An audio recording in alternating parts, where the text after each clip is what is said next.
I'm Carol from Sunbury, Ohio. I'm a Republican, but I don't care who does the job as long as the job gets done. That's why I like Sherrod Brown. He stood up to both parties on China and worked with Republicans to fight fentanyl because Sherrod fights for Ohio. That's leadership. Paid for by friends of Sherrod Brown.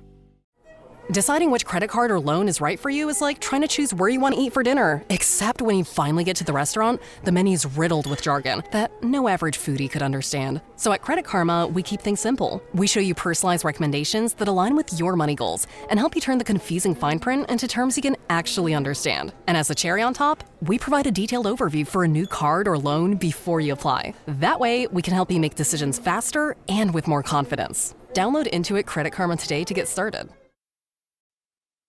By the time you're finished listening to this Pepsi Zero Sugar, you'll be 15 seconds closer to kickoff. Stock up now because game day is so close you can almost taste it. Football watching. Better with Pepsi. Thanks for choosing this free Anfield Index podcast.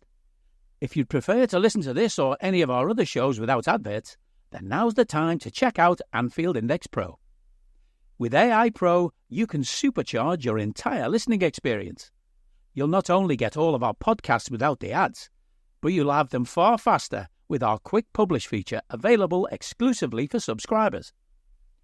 AI Pro also puts you in the heart of our sound studio, with an option to listen to many of our shows live and interact with the podcasters in real time as the shows are recording.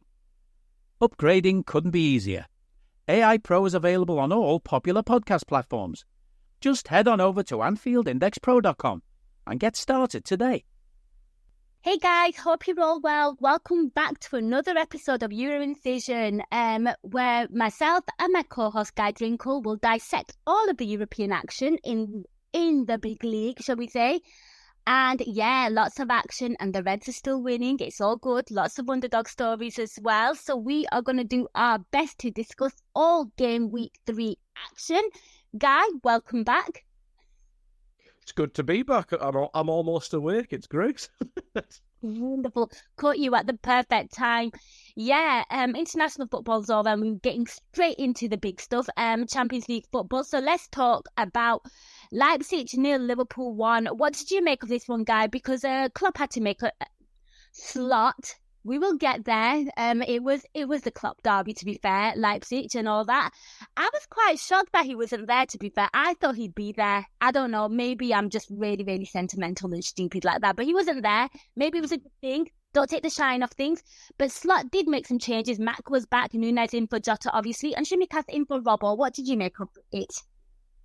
Yeah, it was an interesting one. I think we're still kind of getting used to Arne Slot's rotation, aren't we? I think we all want to see, we want to see more of Kwanzaa, don't we? We want to see, I don't know, like Tyler Morton get a run out now and again. But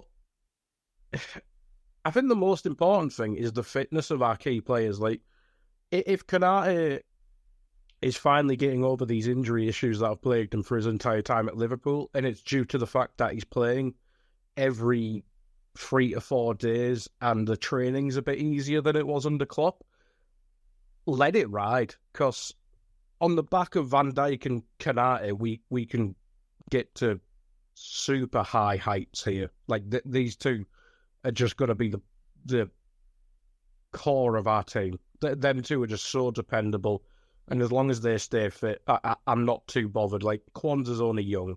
He signed a new deal. He knows he's going to get opportunities eventually. I think he played Right in midweek? Yeah, exactly. Yeah. Exactly. And there's going to be, we know what the Christmas period's like. There is going to be more and more games. So Kwanzaa will get a good amount of minutes. And to be honest, I think he's 21, 22. There's no need to rush him. Van Dijk's in the 30-3 now. Kwanzaa's going to get those minutes. Shimikas just seems to get all the Champions League games, which I'm fine with. McAllister coming back in, it's just probably a game up to speed for Arsenal, really, isn't it? Because he obviously had that injury during the international break, so that's fine. But as long as the fitness of the players is rolling, I don't see why we'd even tinker the the thought process, really. It's bloody working, and that's what we just have to say. Absolutely, and you're right about Mac as well. And if you kind of look at the game against Chelsea as well, with the team lineup and the subs, you kind of got a feel for what he was going to do. I mean, I know the Jota injury was completely unexpected, and obviously, that's unfortunate for him. But yeah, I agree with you with that. And there are a lot of games coming up, and if it ain't broke, don't fix it. As you said, I thought Leipzig started off pretty bright. They did, didn't they? It was a bit of a strange start where I don't think either side controlled the game. It was kind of just I don't think it was quite a basketball game, because that'd kind of make it think it was on purpose, where I think both teams were kind of just messing up that much and give opportunities to both. Like, Canate wiped someone out in the first few minutes. It was fantastic. I think that Kelleher header miscommunication was quite early on, wasn't it? So we just, I don't know, we just seemed to take 10 to 15 minutes to find our feet, didn't we?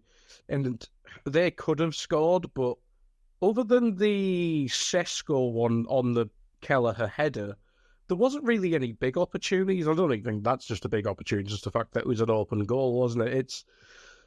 They were kind of menacing without being threatening, if that makes sense. Yeah, and of course they did score that the offside goal as well, didn't they? And obviously rightly so, offside. But yeah, there were some warning signs. But what I found was Liverpool and their goal, some nice little bit of passing. Mo Salah basically was, shot for the goal. And there was a lot of talk about this, but Núñez just makes sure that ball goes into the back of the net. I saw a lot of grumbles like, I don't blame him. It's a team sport. He had to do that. Oh, yeah. Yeah. I think he was miles onside. Why wouldn't he put it home? Mo Salah's probably had one confidence crisis in his entire time at Liverpool. True. And that was, probably last year, if anything, and that was probably more injury-based than anything. After AFCON, right? Yeah, because we brought him back. He scored 2 against Brentford, and then he got injured again, didn't he? So it was probably more injury-based than confidence-based. Nicking a goal off Mo Salah won't do anything. And as we know, Mo Salah loves an assist nowadays as well. So, no, I'm really happy for Darwin, because he's had a bit of a tough time this season, hasn't he? And he worked hard, though. Well, that's the thing. Yeah, and these last couple games have kind of shown, I don't know if it's just getting used to what Slot wants or something like that, because as you say, he's always worked hard, but I think he's working harder in a smarter way now. Yes. Like he's linking play a bit better. He's not headless chicken pressing. Maybe that's because Dom kind of leads the press at times, doesn't he? But I think he's just working a lot smarter, and that's great to see. I think he is 24, 25, maybe not 25 yet. But if he can become what Slot wants to be as the number 9, Jota's probably going to be out for a little while, considering a massive bloke landed on his chest. So this is probably the big opportunity Núñez needs to take. And if he has to nab a goal from Mo Salah to put a stake down, so be it. Absolutely. And of course, was crucial in, I think one of the most controversial things that I've ever seen in a game of football. The McAllister yellow card was bad, really bad. I was just like, what? Oh, it had to get worse. It gets brought down by Orban, and the ref doesn't see anything wrong with it, and neither does VAR. I'm shocked. I don't understand. Well, that's the thing that annoyed me most, is it took all of 5 seconds for the check. Yes. If they deliberated over it for I don't know, at least a minute, and they were like, all right, his touch was going out anyway, I'd be like, all right, at least they've kind of gone through it and looked at it. But literally, it was just check complete. You're not going to have a little chat about that one, no? I just don't understand.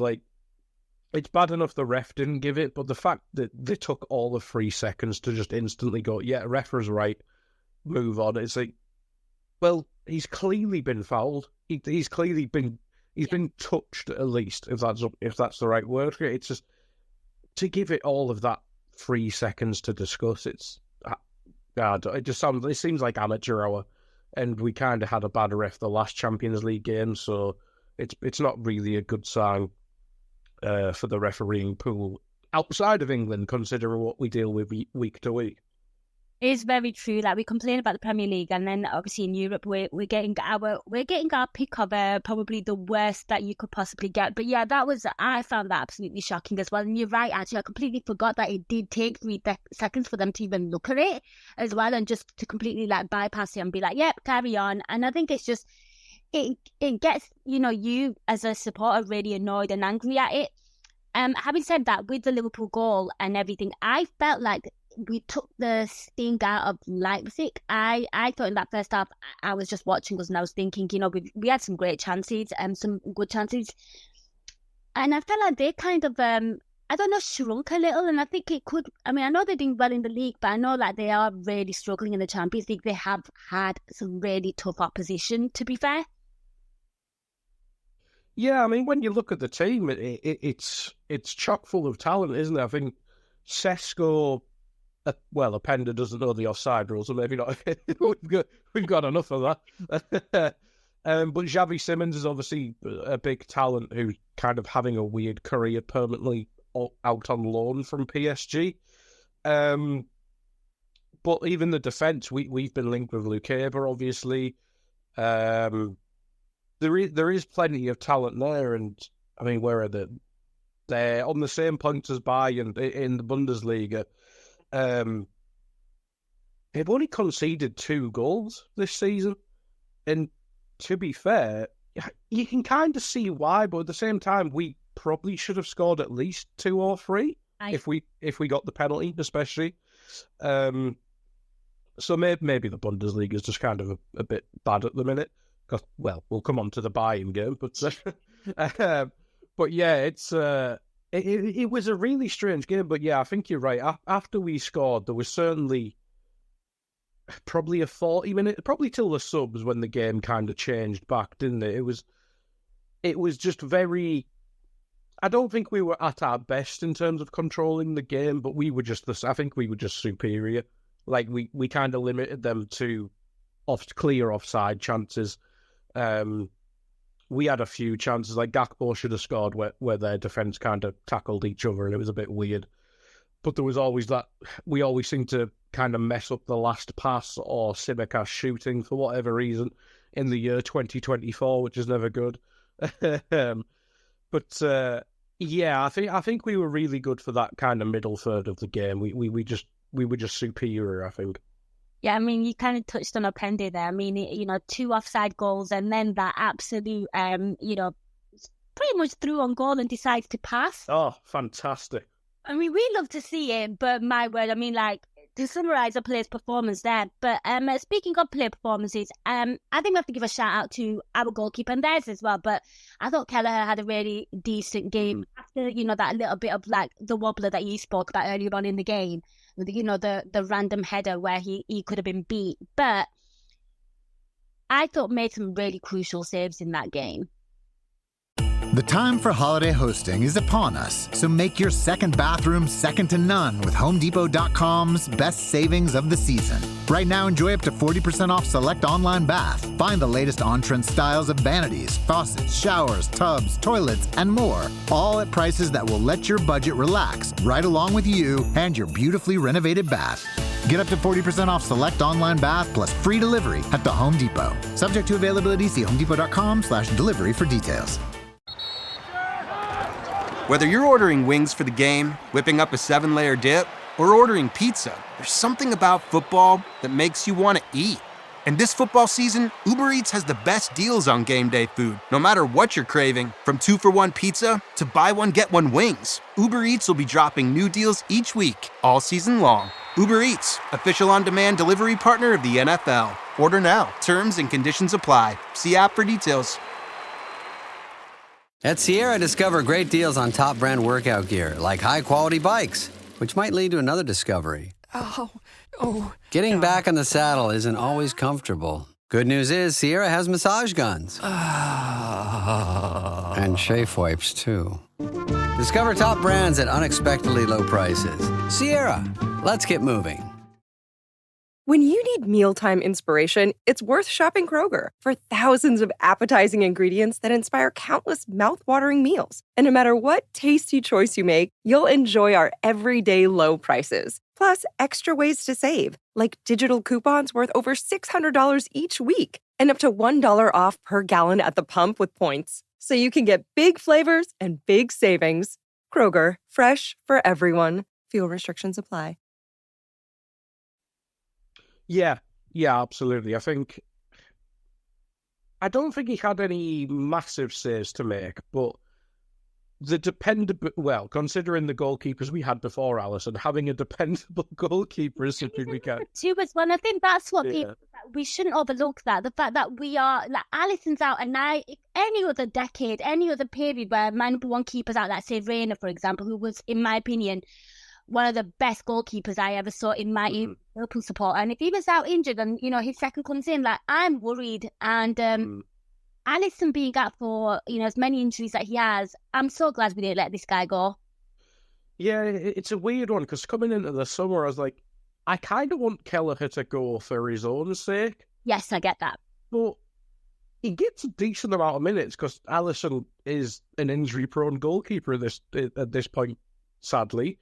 We've obviously bought Mamadashvili and Yaros coming back off a really good loan from Sturm Graz. It was like, maybe this is the perfect time for Kelleher to go. I mean, Yaros can get promoted to the number 2. Maybe Alisson can be protected a bit more. Somehow, we've obviously seen it work with Kanata in terms of injury, but Alisson, I'm just not sure. I don't need a VPN. I've got nothing to hide. This is what I used to tell myself before I hooked up with LibertyShield.com. Not only is my home internet now fully encrypted, but I can now access all the websites I want, whenever I want, and do so from absolutely anywhere. As a Liverpool fan, I love to know I can now watch every match, regardless of whether it's on UK TV or not. My Liberty Shield VPN makes sure nothing is blocked and guarantees me super fast streaming speed throughout that match. You can get connected right now with their software package, which includes a 48-hour no-obligation free trial and instant access to their apps for Apple, Android, Fire TV, PC, Mac and Android TV. Or go a step further like I have and get one of their pre-configured VPN routers. These small but powerful devices allow you to easily connect every device in your home to VPN, making it the perfect solution for smart TVs, Mac boxes, and games consoles. Visit LibertyShield.com today and use coupon code AIVPN25 to get 25% off at checkout. But yeah, I think you're right. It's really good we kept him, because if we had a new manager, new staff, new everything, and the spotlight would have been on Yaros every week. Now, Yaros may have stepped up. He may have been excellent. We saw in the Palace, yes, Palace game, and he was really assured when he came on. So maybe he would have done well. But it's just really nice to have the dependability of Kelleher. And let's be honest, he's gonna get a big move. Maybe it's the Premier League, maybe it's somewhere else. But he could walk into probably 80% of the Premier League sides. Like we saw, say for instance, Southampton spent like 20 to 25 mil on Ramsdale. I'm sat there like, we have a better keeper on the bench. Wolves, but yeah, Wolves. Offering stupid money for him. That it's 8 million for Kelleher. Oh, don't be disrespectful. Don't be disrespectful. And I'm glad you brought up Yaros as well, because there was so much newness going on with obviously Slot coming in. And obviously, the little cameo that I saw of him, I'm not going to pretend that I'm an expert on him. I didn't know anything about him. Do you know what I mean? And if Kelleher wasn't here and this guy's been like sort of thrusted into first team action, like it does, like I think I would have a bit of like anxiety about it, can't lie. Yeah. Yeah, that's the thing. Maybe, say, Mamadashvili goes on loan again next year or something, and then Yaros has had this year with the first team. Maybe then it makes more sense. I'm not. I think he's 22, 23, so he's kind of in that sweet spot, isn't he? But yeah, it is good to just have Kelleher there, because these last 3 years, 4 years, he's just been excellent, in especially the League Cup. We've won it a couple times in that time period. He weirdly didn't get the FA Cup for some reason under Klopp. But last year, I mean, Alisson missed quite a lot of football. I think if I remember correctly, he was basically second man of the match behind Virgil in the cup final. He is just an excellent keeper, and it's almost just a shame he's got the best keeper in the world ahead of him. But he will have a great Premier League career. I'm no doubt in my mind about him. For sure, right.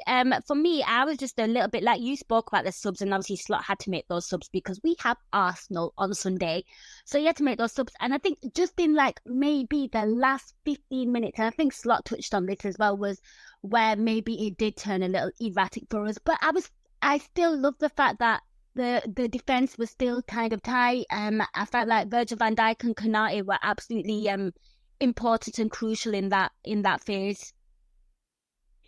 Yeah, as I mentioned in the starting bit, I think the two centre-backs is just something... It's just the steady excellence I'll go with for some reason. They're just... I wouldn't trade either of them for any other centre-back, I don't think. Like, Van Dijk, literally no one. Konate, like... I loved this game, actually. He was a bit of like a unit. He was just pushing him aside and just really showing his physicality. Just rugby tackling teenagers for no reason. It's like, great, get on. This used to be my turf. Yeah. It is wild. Like, you look, I know they have some like Luke Capers quite big. I know Orban's not a youngster, but you look at the size of Konate and you're like, I remember Leipzig when we played them, or when like United were playing them in the Champions League a good few years ago. They just don't seem to have that same physicality they once had, because they used to have like Upamecano, Konate, just loads of big lads, and now it just seems a lot more technical lads. Then we get to see Konate just literally bully through some children. It was like, yeah, something's gone wrong here.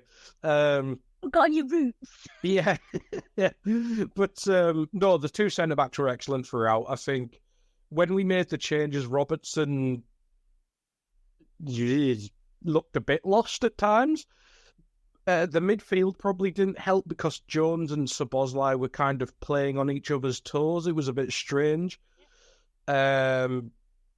Diaz didn't really do too much when he came on, and when Gakpo went central, he kind of got lost in the game. So I think we just kind of lost all our structure when we made the subs. I think we did settle down towards after about 10, 15 minutes after the subs. But as you mentioned, we've got Arsenal on the weekend. Even if they nabbed a draw, it doesn't really matter, does it? Because we've got 70 more Champions League games to go. But they didn't. We kind of got through a little period of silliness, and then we just edged out the game and just won it. It's kind of maybe not Rafa-esque, because I think Rafa would kind of die inside from the sloppiness. But yeah, a 1-0 win away to the team that's on joint points at the top of the Bundesliga, and we kind of didn't really get out of third gear. There's nothing to complain about, is there? No, there isn't. I mean, like, nothing really, really massively stood out to me, but it was just like, yep, another good result. And you know what? Kept our shape, clean sheet. Thank you very much. I'll take it. We'll talk about this in a minute, but I'm actually starting to enjoy this format. I like the fact that you play a team once, be it home or away, and you're done with them. As for, I felt like the group stages was a bit predictable. You kind of knew what was going to happen. It became a bit like Eurovision, where it became a bit tactical, in my opinion. You knew exactly what was going to happen, and you knew what team was going to face you. But yeah, overall, I'm really thrilled. Also, us and Villa are the only ones with the clean sweeping record, so we'll take that, right, Guy? Oh, God, yeah. Yeah. Yeah, I think 6 more points and we're basically through, aren't we? Which is, I know we have Real and Leverkusen.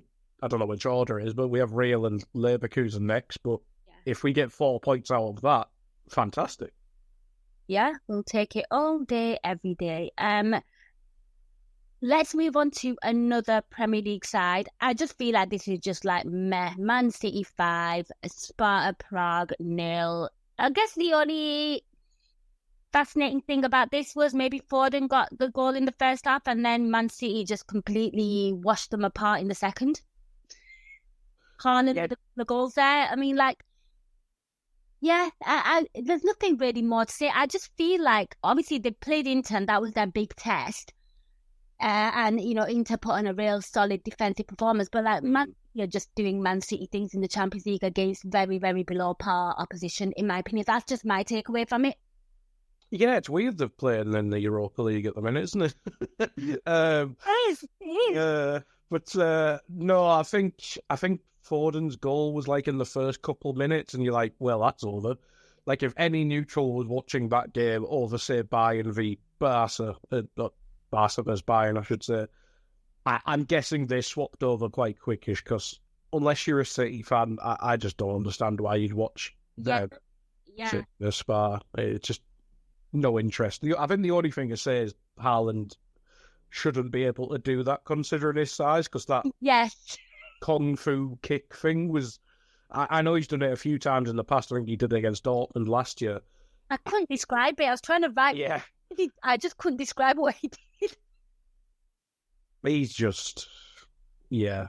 He's just something different, isn't he? And please leave Man City. It would help. Yeah, for me, that was just Man City, and, there's nothing really much to talk about there. And yeah, you're right, I got the scorecard update within a second. I was like, you know what, I could not watch them. I would be bored to tears.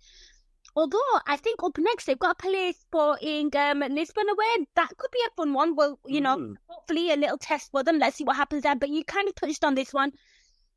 Barca 4, Bayern 1. Oof.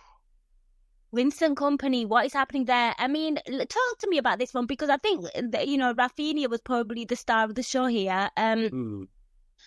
Of course, Kane got an offside goal for them as well, and then he did level things. But Lewandowski putting a knife through his former team. But Barca, it's nice to see a young team do well, and also a really good result for them, because obviously they, I think really underwhelmed.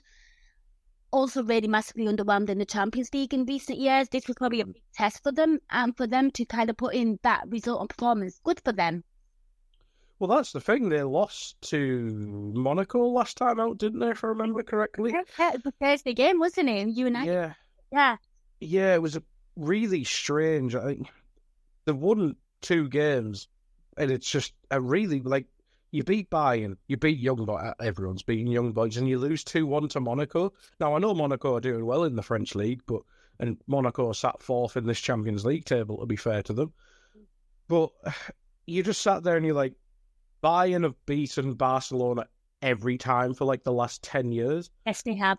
And for Barca to go and just kind of tonk them, I mean, you mentioned the young team there, I mean, half of these names, like, they've got the backup keeper in goal because Ter Stegen's injured. So you got Peña. Not many people they will have heard of him, but won't have watched him play. Kabasi's 17, I think. Pedri's still young. Casado, Firmino Lopez.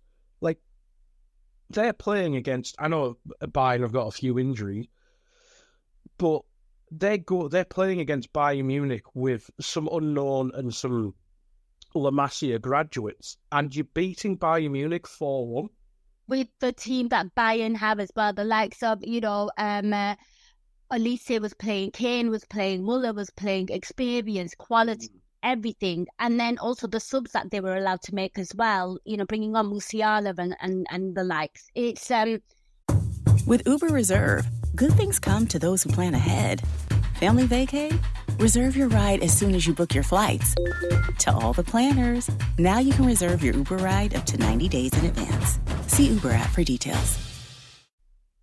It's quite disgusting, the amount of talent that Bayern Munich actually have. It is, but I mean, if it's not going to work together, because Bayern is that 2 losses in a row? Yeah, they lost to Villa and now this. Yeah. Yes, absolutely. Absolutely. And I mean, I know they beat Dynamo Zagreb 100-0 on the first game, but if you can't be competitive against Barcelona, it's not great. Now, we obviously only watched the highlights, and I know it was 1-1 for quite a little while, or I think it was. Yeah, for a little bit.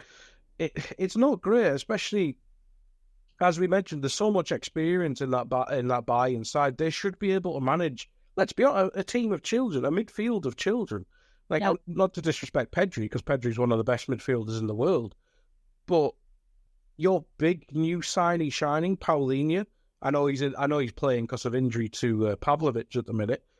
But if that's an excuse that Pavlovic isn't playing, so it makes your whole team fall apart. And I know Musiala was coming into the game with a knock and etc. But yeah, I mean, Barca are dealing with just as many injuries. Phenomenal for Barcelona, and it's really nice to see Rafinha, because I think his second goal was wild, by the way. Oh, yeah, fantastic. It's fantastic. I mean, he's probably a player who seemingly has a better reputation in England than Spain, because I'm sure many people saw the quotes before the game where Rafinha was talking about how he's not really been appreciated in Barcelona. There was people with Nico Williams shirts with his number on, and it looks like his form's just kind of gone up levels since Hansi Flick came in. And it's really good to see, because I loved watching him at Leeds. So hopefully he can build on that, because he's an excellent player. But Bayern Munich's defence, like, I know they've got a right back, or started a left back at right back, I should say. But Kim and Upamecano, you are not winning the Champions League with them at centre back. And like, how many times? And this is just off match of the day highlights. Did we see 2 Barcelona players through on goal with no defenders around them? I just don't understand. Like, this is Bayern Munich. How have they got to the stage where your options are now? Eric Dyer would probably come in and help the defence. I just don't understand. But that defence is just never going to win them anything big. Yeah, and I completely forgot that Hansi Flick was indeed Bayern Munich's manager as well. So there's another little link there as well. But yeah, sorry. Hey, Barca's manager. You said Bayern manager. No, I mean, he used to manage Bayern, didn't he? Yeah. And like Lewandowski, so there's like old links. And obviously, I was looking at Liverpool and the Szoboszlai and the Konate. I was looking at little previous managers and players that played for the club that they're playing against. But yeah, Vincent Kompany. You know what? It's a really interesting one, because I just kind of want to go here with Vincent Kompany. I think under any other year, I don't think he's the kind of manager that they look at. I feel like they've pretty much ran out of all the kind of oppositions. I feel like they're kind of perceived as a toxic club. Yeah, it's not great, is it? I think after Hansi Flick, it's kind of been a bit strange, hasn't it? Because Tuchel, it got really toxic, and they should have lost the league 2 years in a row. And then Dortmund did Dortmund things, which we will come on to. Yeah, it's just been a really weird time. I mean, if it was any other year, you'd be like, winning the league's not enough for Bayern Munich. If this was peak Bayern, you'd be like, if you're not doing at least the double, you're not really a success at Bayern. Yeah. But he sat top of the Bundesliga. If he wins the Champions League, I wouldn't say a miracle, because it's Bayern Munich ultimately, but as long as he does quite well in the Champions League, I think from an outsider's perspective, you'd be like, all right, that's fine. Bayern are kind of rebuilding. They've brought in some young talent. They're kind of steadying the ship. But if they don't win the Bundesliga this year, considering Leverkusen have dropped off a bit, Leipzig will drop off, which we know they will. It's going to be looked at as a real bad spell for Bayern, because, as you mentioned, getting rejected by numerous managers in the summer, ending up with the Burnley manager. If they got relegated, you would not try and make a move like this. That's what's astounding for me. Exactly. So if they don't win the Bundesliga, they're just going to be like, you hired a relegated manager, lads. What did you expect? Yeah. So it has to pay off, or they're going to look really stupid. They will indeed. Right, let's speak about another Bundesliga team. Aside from one team doing well from the Bundesliga league, I think they've had a underwhelming game week 3. So let's talk about Real Madrid 5, Borussia Dortmund 2. Started off, I mean, of course, it's the repeat of the last year final. Nuri Sahin, former Real Madrid player, going there. But 2 early goals for 2 first half goals for Dortmund. You thought, whoa, could they do something here? Could this be it? But then I have to say, in the first half, Real Madrid did come close with like 2 big chances. Hey guys, it's Eddie Gibbs from Anfield Index here. I hope you're enjoying this podcast, and I'm sorry to call time on the show before it ends. In the current climate, it's tougher than ever before to offer podcasts for free. At Anfield Index, we produce over 75 free shows every month, which I'm confident is unparalleled in the LFC sphere. Whilst we'd love to offer everything for free, the production costs now make this impossible. That said, we don't want to follow the model of other channels and lock all of our content behind a paywall. So what we've decided to do is to continue offering every show for free, but cut that offering to 30 minutes on our longer shows. So to get all of our shows in full and enjoy the best of everything we have to offer, we really hope you'll consider supporting the channel and signing up at AnfieldIndexPro.com. For about the price of 1 cup of coffee, you'll get every podcast in full with 0 ads. You'll also get access to our LFC VIP community, where you can enjoy live podcasts, engage with our podcasters, and chat with other Reds in real time. So that website again, AnfieldIndexPro.com. Join today. This podcast is part of the Sports Social Podcast Network.